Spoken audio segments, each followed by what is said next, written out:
Philip Ryder presenta Capitalismo para Todos, audiolibro completo en español, escrito por Alberto Mansuetti, prólogo por Alejandro Terán Martínez, narrado por Eddie Laván. Derecha liberal, capitalismo para todos, todo lo que quieres saber sobre el liberalismo clásico, las 5 reformas y la gran devolución. 60 respuestas breves y sencillas a 60 preguntas que nos hacen.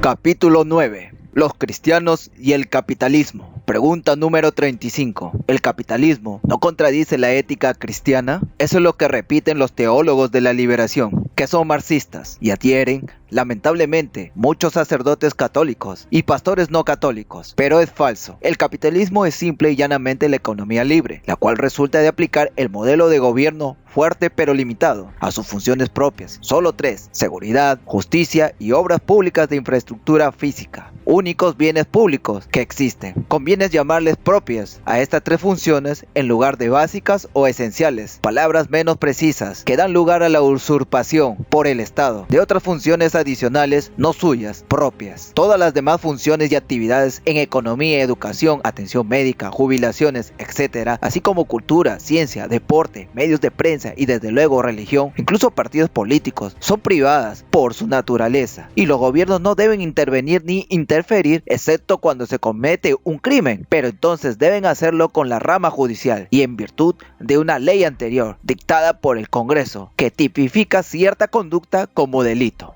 Pregunta número 36. Jesús no dice, mi reino no es de este mundo. Así responde a Poncio Pilatos en Juan 18:36 a una pregunta acerca de su reinado. Significa que el reino de Dios, que es el gobierno de Dios, no procede de este mundo sino de lo alto, del trono del Padre, el Creador. O sea, su origen no es de este mundo, pero es para este mundo. A través de Moisés, Dios entregó al pueblo israelita unas leyes que servirían de ejemplo a todas las naciones y que contienen un sistema de gobierno limitado.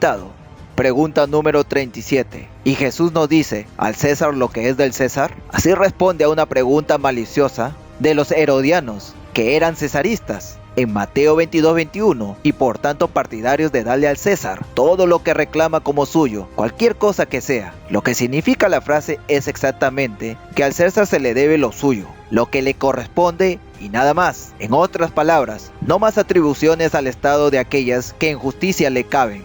Es una aplicación del principio general. Justicia es dar a cada uno lo suyo, lo que le corresponde y nada más, según la clásica definición del filósofo Aristóteles, 384 a 322 a.C., retomada por el jurista Ulpiano, 170 a 228 después de Cristo, de Roma, y por el emperador Justiniano, 1 de 483 al 565 después de Cristo, de Constantinopla.